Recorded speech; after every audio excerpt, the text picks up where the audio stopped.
അങ്ങേ ഒരിക്കലും നിപ്പ രാജാവ് എന്ന് ഞങ്ങൾ വിളിക്കില്ല.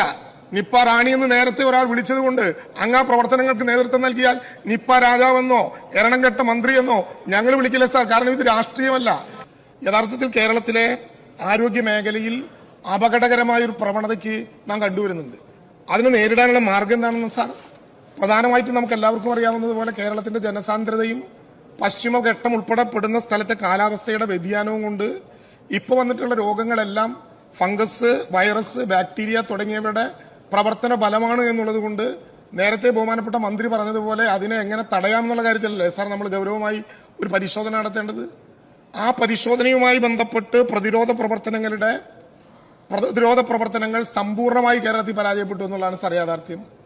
നേരത്തെ പറഞ്ഞതുപോലെ ഫെബ്രുവരി മാസത്തിൽ അന്നത്തെ മുഖ്യമന്ത്രിയുടെ നേതൃത്വത്തിൽ ചീഫ് സെക്രട്ടറിയും വകുപ്പ് മേധാവികളും ഞങ്ങൾ മന്ത്രിമാരും പങ്കെടുത്തുകൊണ്ട് വളരെ വിശദമായ ചർച്ച നടത്തി ഈ ഘട്ടത്തിൽ എങ്ങനെ മുന്നോട്ട് പോകണം എന്ന് ആലോചിച്ചതല്ലേ സാർ. ആ ആലോചന നടന്നിട്ടില്ല എന്ന് അദ്ദേഹം പറയില്ല എന്നാണ് ഞാൻ പ്രതീക്ഷിക്കുന്നത്. കാരണം രേഖകളിൽ അത് ബോധ്യപ്പെടേണ്ടതുണ്ട് സാർ. ഇതിനെ നേരിടാനുള്ള ഏറ്റവും പ്രധാനപ്പെട്ട മാർഗം നിതാന്ത ജാഗ്രതയോടെ ഈ ഘട്ടത്തിൽ ഇടപെടണം എന്നാണ് സാർ.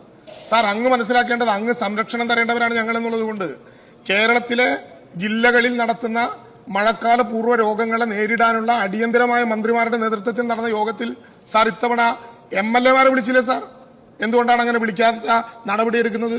ഞാൻ എന്റെ ജില്ലയിലെ ചുമതലക്കാരനായ മന്ത്രിയോട് പരാതി പറഞ്ഞു. ഞങ്ങൾ ഇടതുപക്ഷ MLA-മാർ മാത്രമല്ല, പ്രതിപക്ഷ MLA-മാർ മാത്രമല്ല, ഈ പ്രവർത്തനങ്ങളോട് സഹകരിക്കേണ്ട 102 മന്ത്രിമാർ കഴിച്ച പ്രവർത്തന രംഗത്ത് ഉള്ള ഭരണകക്ഷി MLA-മാർ കൂടിയില്ലേ സാർ? സാധാരണ 10 വർഷക്കാലം മാത്രമല്ല, ദീർഘമായൊരു കാലം, ഏറ്റവും കൂടുതൽ കാലത്ത് അനുഭവമുള്ള അങ്ങേക്കാണ്. ഏത് ഗവൺമെന്റ് വന്നാലും MLA-മാരെ വിളിച്ച് യോഗം ചേർന്ന് അവരുടെ കൂടി നേതൃത്വത്തിൽ ആ പ്രതിരോധ പ്രവർത്തനങ്ങൾക്ക് നേതൃത്വം നൽകാൻ ശ്രമിക്കില്ലേ സാർ? വളരെ ദയനീയമായി ആ യോഗം വിളിക്കാതെ പോയത് സാർ.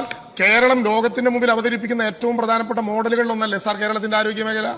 ആ ആരോഗ്യ മേഖലയിൽ ഇത്രയും ഗൗരവമായൊരു പ്രശ്നം വന്നാൽ ആരോഗ്യമന്ത്രിയല്ല, DHS മുതൽ പൊതു ആരോഗ്യ വിദഗ്ധന്റെ മേധാവി മുതൽ ശുചീകരണ തൊഴിലാളി വരെ ഒരു മനസ്സായി നിൽക്കണ്ടേ സാർ? ഇവിടെ പറഞ്ഞല്ലോ 25/5/2026 കേരള PSCയുടെ സെക്രട്ടറി ഡയറക്ടർ ഓഫ് ഹെൽത്ത് സർവീസിന് അയച്ച 2 പേജുള്ള ഉത്തരവിനെ കുറിച്ചാണല്ലോ, അഡ്വൈസ് മെമ്മോയെ കുറിച്ചാണല്ലോ പറഞ്ഞത്. ഗൗരവമായൊരു പ്രശ്നമാണെന്ന് PSCക്ക് തന്നെ ബോധ്യപ്പെട്ട് PSC പറഞ്ഞിരിക്കുകയാണ് സാർ. വെരിഫിക്കേഷൻ പൂർത്തിയാകുന്നതിന് മുമ്പ് ആവശ്യമെങ്കിൽ ഈ ലിസ്റ്റിൽപ്പെട്ടവരെ താൽക്കാലികമായി നിയമിക്കാൻ DHSന് അനുവാദം കൊടുത്തുകൊണ്ടുള്ള ഒരു ഉത്തരവാണ് സാർ. എങ്ങനെ ശരിയാവും? ഒരു മേശയ്ക്ക് അപ്പുറത്തും ഇപ്പുറത്തും 2 DHS ഇരിക്കുകയാണ്. അധികാര തർക്കത്തിന്റെ പ്രശ്നമാണ്, മൂപ്പെളിമയെ കുറിച്ചുള്ള ചർച്ചയാണ്. അതിനൊരു തീരുമാനം എടുക്കണ്ടേ സാർ ഗവൺമെന്റ്? കോടതി പറഞ്ഞത് അംഗീകരിക്കുന്നുണ്ടോ ഇല്ലയോ? നിലവിലുള്ള DHSനെയാണോ ഞങ്ങൾ അംഗീകരിക്കുന്നത്, അതോ കോടതി വിധിയാണോ അംഗീകരിക്കുന്നത്? ഒരു മേശയ്ക്ക് അപ്പുറത്തും ഇപ്പുറത്തും 2 DHSമാരിരുന്ന് കേരളം ഇതുവരെ കണ്ടിട്ടില്ലാത്ത വിധം അപമാനകരമായ ഒരു ചർച്ചയ്ക്ക് നേതൃത്വം നൽകുകയാണോ സാർ? നേരത്തെ അനുഭവങ്ങളില്ലേ സാർ? നേരത്തെ നമ്മളെല്ലാവരും ഒരുമിച്ച് കണ്ടതല്ലേ? 2 ഗവൺമെന്റ് മുമ്പ് ഇന്ത്യയിൽ ആദ്യത്തെ കോവിഡ് സ്ഥിരീകരിച്ചത് ഈ കേരളത്തിലല്ലേ സാർ? ചൈനയിലെ വുഹാനിലെ മെഡിക്കൽ വിദ്യാർത്ഥികളായ 3 പേർ ഈ കേരളത്തിലേക്ക് വന്നപ്പോ എങ്ങനെയാണ് സാർ കേരളത്തിന് അത് പിടികിട്ടിയത്? ചൈനയിലെ വുഹാനിൽ ഇതുണ്ട് എന്ന് കണ്ടപ്പോൾ തന്നെ കേരളത്തിലെ എല്ലാ എയർപോർട്ടുകളിലും പരിശോധന സജ്ജമാക്കി. അങ്ങനെ ഒന്നുണ്ട് എന്ന് കാണുമ്പോൾ അങ്ങുൾപ്പെടെ നമ്മളെല്ലാവരും ഈ നിയമസഭയിലാണ്. മണിക്കൂറുകൾക്കകം ആരോഗ്യവകുപ്പ് മന്ത്രിയും ജില്ലയിലെ 3 മന്ത്രിമാരും ആ സ്ഥലത്തെത്തി 2.5 മണിക്കൂർ നേരം യോഗം നടത്തി മെഡിക്കൽ കോളേജുകളെ സജ്ജമാക്കി. അതാണല്ലോ സാർ ജാഗ്രത. ആ ജാഗ്രതയിലേക്ക് പോകാതെ വളരെ വില കുറഞ്ഞ് രാഷ്ട്രീയപരമായി ഈ കാര്യത്തെ കാണുന്നതിൽ ഒരു പ്രയാസം ഗൗരവമായി ചർച്ച ചെയ്യണം എന്നുള്ളത് കൊണ്ടല്ലേ സാർ ഈ പ്രശ്നം ഞങ്ങൾ ഉന്നയിക്കുന്നത്? ഈ രോഗം വരുന്നതിന്റെ കാരണമുണ്ട് സാർ.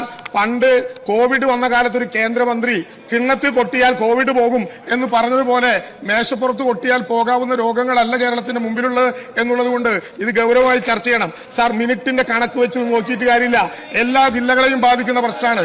ഇത് ഗൗരവമായി ചർച്ച ചെയ്യാത്ത വളരെ സിമ്പിളായി ഈ രോഗത്തെ പ്രതിരോധിക്കാൻ കേരളം ഒരുമിച്ച് ഒരു മനസ്സായി നിൽക്കേണ്ട സംഭവത്തെ അത്തരത്തിൽ നിന്ന് ലളിതമായി കാണുന്ന ഈ ഗവൺമെന്റിന്റെ നടപടിയിൽ പ്രതിഷേധിച്ച് ഞാനും എന്റെ കക്ഷി വോട്ട് ചെയ്യുകയാണ് സാർ.